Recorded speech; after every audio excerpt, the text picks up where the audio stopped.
Shalom, selamat pagi. Perkenalkan, nama saya Yuniati, NIM 19 10 11 93. Saya dari PKK 5 semester 4. Adapun membuat presentasi ini untuk memenuhi UAS pada salah satu mata kuliah, yaitu logika, dengan dosen pengapu Yusi Kurniati MPD, dengan topik bahasan konversi dan obversi. Konversi dalam sebuah logika, untuk menarik konklusi dari sebuah proposisi adalah menggunakan konversi. Konversi itu adalah sebuah bentuk penyimpulan langsung yang di dalamnya terdapat trem S dan trem P dari suatu proposisi yang ada, diubah urutannya tanpa mengubah kualitas dan kebenaran proposisi. Konversi adalah penalaran langsung yang relatif lebih mudah daripada penalaran lainnya, karena hanya mengubah subjek menjadi predikat. Prosedur konversi adalah trem P dijadikan trem S, dan trem S dijadikan trem P. Konversi memiliki prinsip, jika S sama dengan P, maka P sama dengan S. Dalam konversi, proposisi yang dikonversikan memiliki kualitas yang sama. Contoh konversi. Contoh 1, semua kuda adalah hewan. Sebagian hewan adalah kuda. Contoh kedua, sebagian ular adalah binatang berbisa. Sebagian binatang berbisa adalah ular. Nah, teman-teman, untuk membuat contoh konversi, kita harus mengingat kembali rumus pada konversi itu sendiri dan prinsipnya. Kita mengetahui bahwa premis A konversinya adalah I. Setelah itu, pada konversi, subjeknya dirubah menjadi predikat seperti contoh, semua kuda adalah hewan. Setelah dikonversikan, maka hasilnya akan menjadi sebagian hewan adalah kuda. Kita mendahulukan predikat daripada subjek.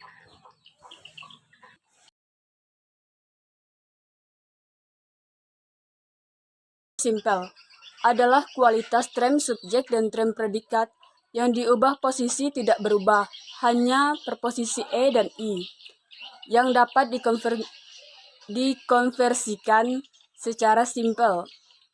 Contoh, semua OMK adalah bukan orang tua.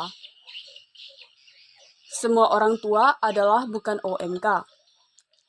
Contoh yang kedua, konversi eksidental atau konversi sebagian adalah trem subjek dan trem predikat yang dikonversikan mengalami perubahan kuantitas.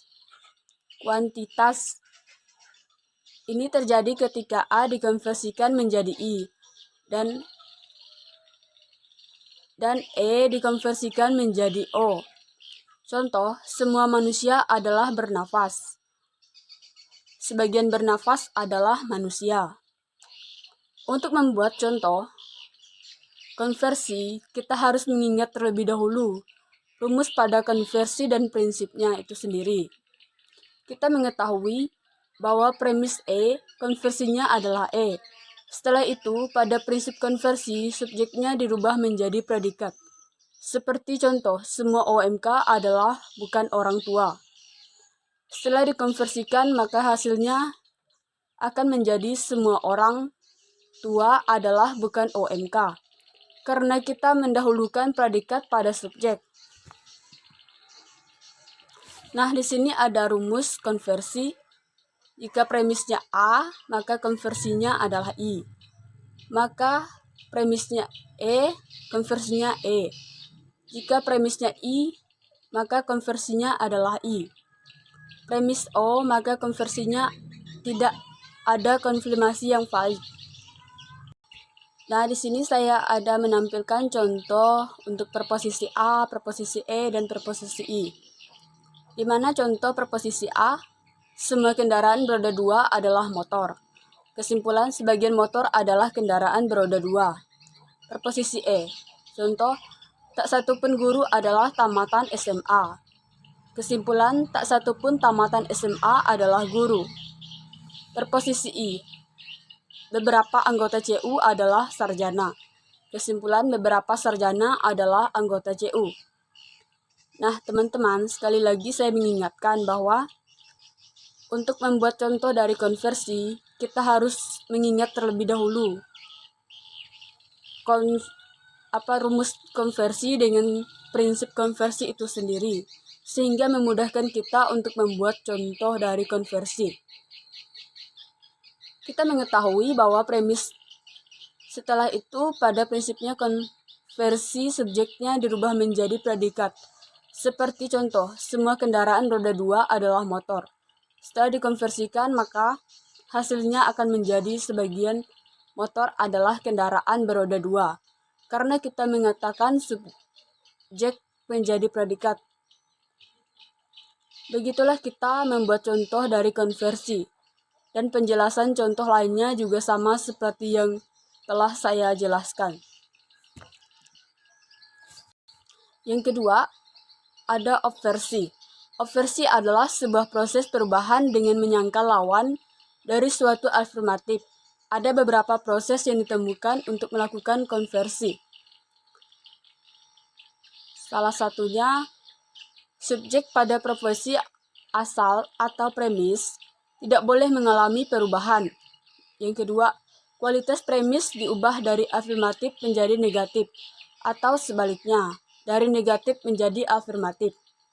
3. Kualitas pada premis tidak boleh berubah. Artinya, jika premis tersebut adalah universal, maka obversinya harus universal, atau sebaliknya.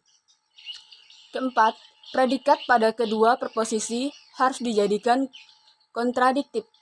Artinya, jadikanlah negatif jika predikat itu afirmatif. Rumus obversi. Jika preposisi A diobversikan akan menjadi preposisi E. Jika preposisi E diobversikan akan menjadi preposisi O. Jika preposisi I diobversikan akan menjadi preposisi O. Jika preposisi O diobversikan akan menjadi preposisi I. Contoh, preposisi A. Semua kopi adalah pahit. Kesimpulan, semua kopi adalah bukan non-pahit. Preposisi E. Semua mahasiswa setakat bukan buta huruf. Kesimpulan, semua mahasiswa setakat adalah non-buta huruf. Preposisi I. Semua orang kaya adalah pengusaha yang handal. Premis I. Sebagian orang kaya bukan pengusaha yang handal. Preposisi O. Sebagian karyawan adalah bukan perokok.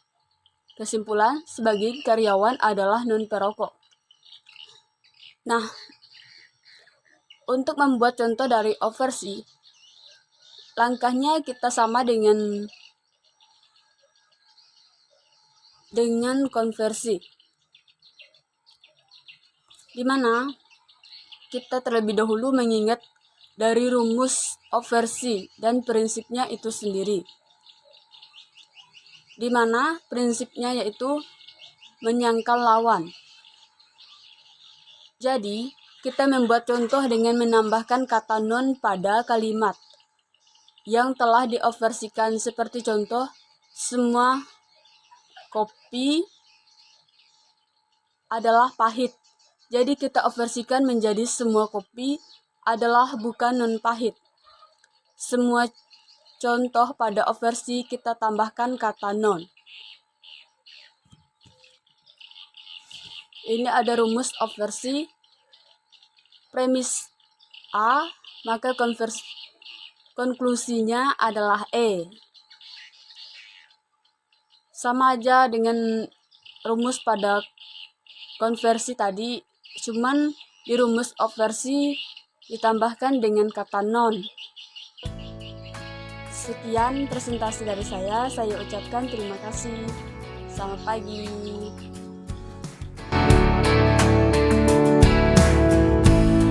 Letting loose, is that your head down? Yeah, you're in the mood. Oh, to come unwound. There's something something different.